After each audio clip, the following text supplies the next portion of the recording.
Hello，各位好，我是 Revision Lab 修诊所的阿修，欢迎来到我的频道。如果你是第一次看我们影片，记得先点击下方订阅按钮，再打开旁边小铃铛，这样每次有新影片你都会第一时间收到通知。也帮我按个赞，让 YouTube 知道你喜欢这种类型的内容。谢谢大家，我们现在正式开始。好，今天我们要来聊一个超级酷的主题。我先问大家一个问题哦，你有没有想过，世界上有没有可能存在一种材料，是所有的物理学家那些最顶尖的大脑都斩钉截铁的跟你说，这个东西在理论上根本就不应该存在哦，但它却真的出现了，而且还可能彻底改变我们人类的未来。听起来是不是超像科幻小说的情节，对吧？但这个东西它不但存在，还让2位科学家几乎可以说是玩出来了一个诺贝尔奖。今天我们就来好好的拆解一下这个奇迹材料的神秘面纱——石墨烯，以及它所开启的一个全新的2维材料革命。OK， 那在我们深入了解这个奇迹材料到底有多神奇之前，我觉得我们得先倒带一下，搞懂一个最根本的问题，就是为什么过去整个科学界长达100年的时间里，都一致认为这种东西根本不可能存在。这点非常重要哦，因为只有理解了它为什么不可能，你才能体会到这个发现是多么的颠覆传统认知，多么的了不起。简单来说，就是我们学过的热力学定律，基本上是禁止2维材料稳定存在的。你看嘛，我们周遭所有的东西，书、桌子、你的手机，全部都是3维的，有长、宽、高。但所谓的2维材料，就是指它的厚度薄到只剩下一个原子，它就只有长跟宽，几乎没有厚度可言。那为什么物理学不允许呢？因为只要温度不是在绝对0度，也就是摄氏零下273.15度那个极端低温，所有的原子都会开始剧烈的振动。在我们熟悉的3维世界里，这种振动可以被上下左右的原子邻居吸收、分散掉，所以结构很稳定。但你想象一下，在一个只有单层原子的2维平面上，原子它没有上下移动的空间啊，热振动的能量无处可去，就会像水面的涟漪一样迅速被放大，最后的结果就是让整个平面结构直接崩塌、卷起起来，或者直接融化。所以，想在自然界中长出一个稳定的2维平面，理论上是不可能的任务。我们用这张图来做个比较，就非常清楚了。你看左边，这是一个普通的3维晶体，你可以把它想象成钻石或是我们厨房里的盐巴。它的原子在3维空间中，就像盖得非常牢固的乐高积木一样，互相支撑，所以整个结构非常稳定。但你看右边这个理论上的2维原子平面，它就像什么？它就像一张用单层原子做成的薄到不可思议的纸。任何一点点的热扰动，哪怕只是室温下的正常振动，都像一阵微风，会让它立刻瓦解掉。这就是过去科学家们面临的最大理论障碍，也是为什么在2004年以前，所有人都认为2维材料这种东西只存在于物理学家的黑板上，不可能在现实世界中稳定存在。好，那问题就来了，如果物理学都已经判定它死刑了，说它不可能，那科学家到底是怎么把它弄出来的？我跟你说，那个答案真的会让你跌破眼镜，因为它的方法简单到有点像在开玩笑。这绝对可以说是科学史上最狂也最接地气的诺贝尔奖实验之一了。没错，就是用胶带。这个后来被称为机械玻璃法，或是大家更喜欢叫它苏格兰胶带法的实验，流程真的超级简单。第一步，你就去文具店买一卷随处可见的 Scotch 胶带，然后粘在一块石墨上。石墨就是我们铅笔芯的原料了，它其实就是由一层一层的碳原子像书页一样堆叠起来的。第二步，把胶带撕下来。这时候你会看到胶带上粘了一些黑色的石墨薄片。第三步也是最关键的一步，把这张胶带对折，让有石墨的那一面自己粘自己，然后再撕开。每一次撕开，石墨层就会被1分为2，变得更薄。然后你就一直重复这个动作，对折撕开，对折撕开，搞个10几20次。最后一步就是去分析那些残留在胶带上看起来最不起眼的小小的碎片，你没听错，改变世界的伟大工具，竟然就是每个办公室抽屉里都有的胶带。这个发现者之一，安德烈海姆爵士Sir Andrew Game，他自己也讲过一段很有名的话。他说，过去100年，有超级无数的科学家在研究石墨。他们在做实验之前，为了要清洁石墨的表面，也都会用胶带去粘一下灰尘。然后呢，就把那一张用过的胶带随手扔进垃圾桶。但海姆跟他的团队不一样，他们没有把胶带扔掉，他们反而回过头去研究那张被所有人都当成是实验废弃物的胶带。这个故事其实告诉我们一件事，真正的天才洞见，有时候不是你发明了多复杂的技术，而是你去观察那些被所有人都忽略的地方。他们把别人眼中的垃圾变成了诺贝尔奖。那个啊哈，找到了的关键时刻是怎么发生的呢？是当他们把胶带上那些微小的石墨薄片转移到一片硅晶圆上，然后把它放到光学显微镜底下去看的时候，他们看到了令人难以置信的画面。你想想，石墨作为碳的一种，基本上就是黑色的、不透光的，对吧？可是他们竟然看到显微镜底下有些薄片变得半透明了，光线居然可以穿过去。海姆当下就意识到，这代表这些薄片已经薄到超乎想象的程度，薄到只剩下几个，甚至非常有可能只剩下1个原子的厚度。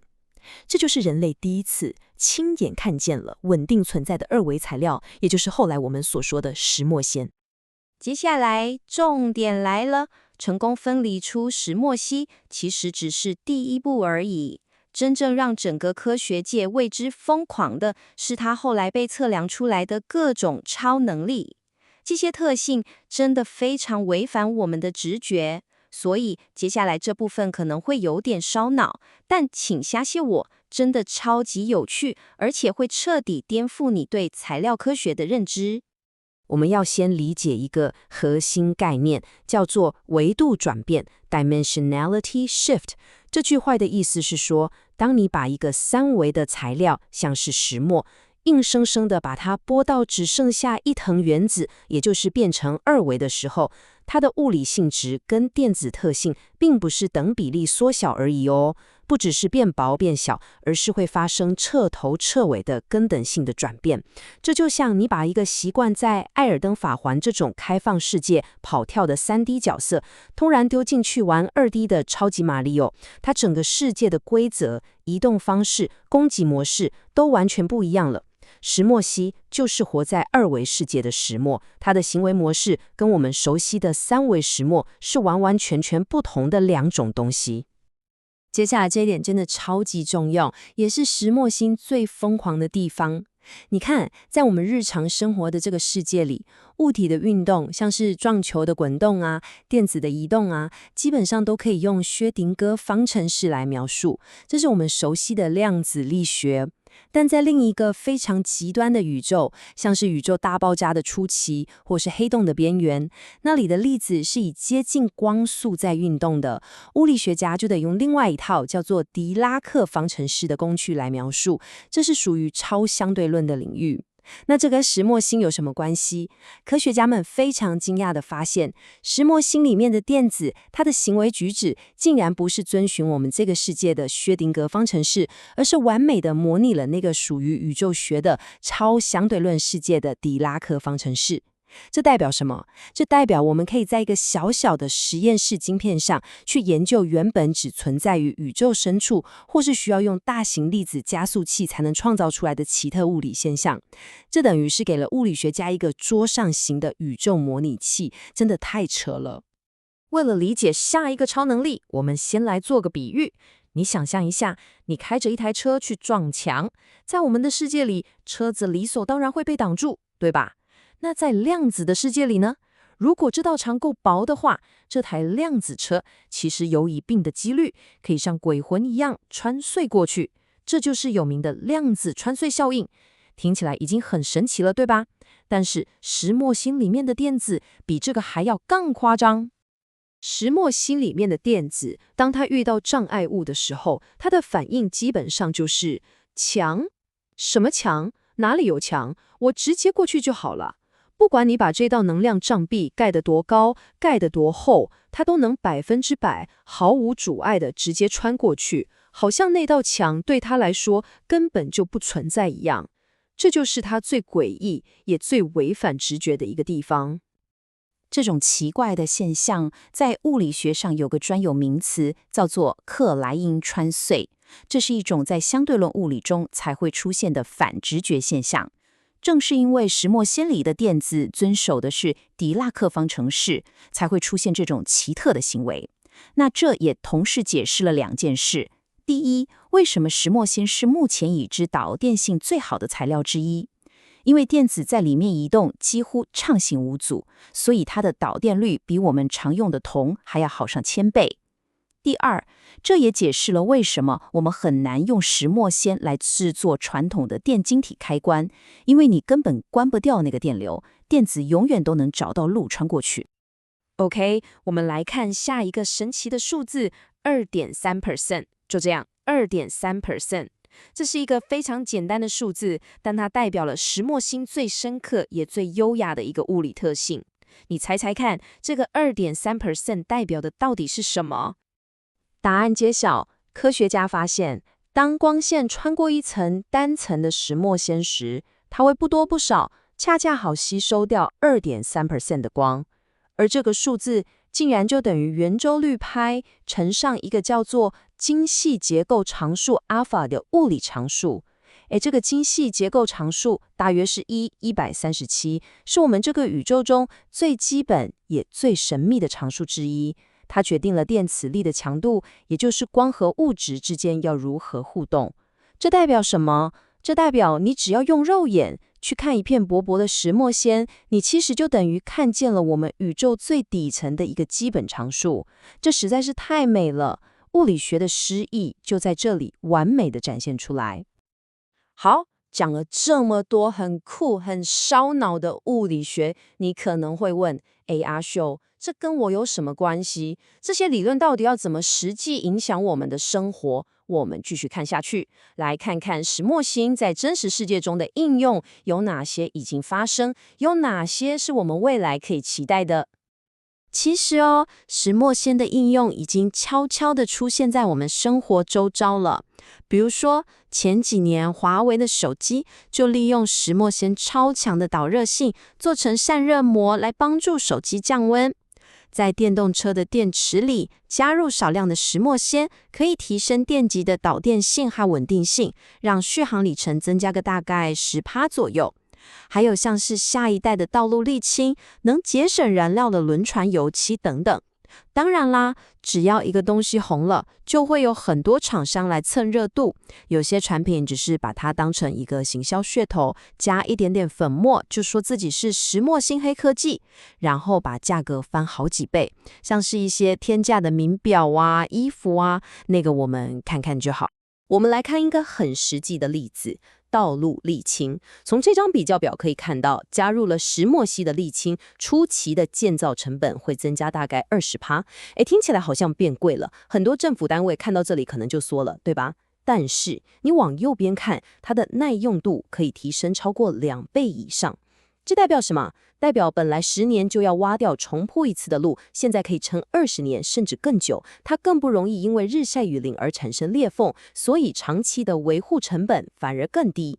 从整个生命周期来看，这不止更省钱，也代表更少的道路封闭维修，对交通的影响也更小，其实是一个更划算的投资。另一个超猛的应用是在轮船的油漆上。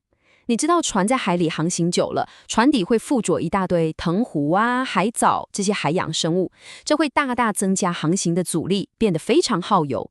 但科学家发现，如果在油漆里面加入石墨烯，这些海洋生物就不喜欢附着在上面。一家芬兰公司实际测试之后发现，用了石墨烯油漆的货轮，在3到5年的服务周期里面，平均可以节省12到14% 的燃料。你想象一下，一艘大型货轮一年光是油钱就好几亿台币，省下14% 是什么概念？对一个大型船队来说，一年下来可以省下几十亿的能源费用，减少几万吨的碳排放，这个贡献就非常可观了。简单整理一下刚刚的内容，我们可以看到石墨烯已经开始在各个领域发挥它的作用了。但其实石墨烯最重要的贡献，并不是它本身这个材料有多厉害，而是它为我们打开了一扇通往全新科学领域的大门。它是一个开端，而不是终点。石墨烯的发现让科学家们意识到，原来二维材料是可能存在的。这就像打开了潘朵拉的盒子一样，后面陆陆续续发现了几百种不同的二维材料，有的是绝缘体，有的是半导体，有的是磁性材料，各式各样都有。这就是所谓的石墨烯 2.0。而现在我们已经进展到了石墨烯 3.0 的时代。这是什么概念呢？就是我们可以像玩乐高积木一样，把不同特性的二维材料用原子级的精度一层一层地堆叠起来，去创造出自然界中根本不存在的全新的人造奇迹材料。比如说，我拿一层导电的石墨烯，叠上一层绝缘的氮化锰，再叠上一层可以发光的半导体二硫化钼，这样我就能设计出一个原子级厚度的、透明的、还可以弯曲的发光二极体 LED。这就是材料科学的终极梦想，从下而上，随心所欲地去设计材料。那这个原子乐高的终极目标是什么呢？其实就是我们在很多年前，可能在三星的广告里，或是在电影《钢铁人》里面看到的那样，可弯曲、可折叠、完全透明，但功能又超级强大的次世代电子产品。你想象一下，未来你的手机可能就像一张纸一样薄，可以贴在任何表面上。你的衣服本身就是一个显示器，或者你家的窗户玻璃，同时也是一个透明的太阳能电池。这背后最关键的技术，很可能就是这种用二维材料逐层堆叠起来的异质结构。我们不再受限于天然材料给我们的特性，而是可以像上帝一样去创造我们真正需要的特性。最后，我们回到这个发人深省的问题：石墨烯的发现，它的历史地位就像是当年锡的发现一样，它开启了一个全新的时代。那我们现在是不是正站在一场二维材料革命的黎明时刻呢？它在未来会不会像锡、塑胶、铝一样，成为彻底改变人类社会的基础材料呢？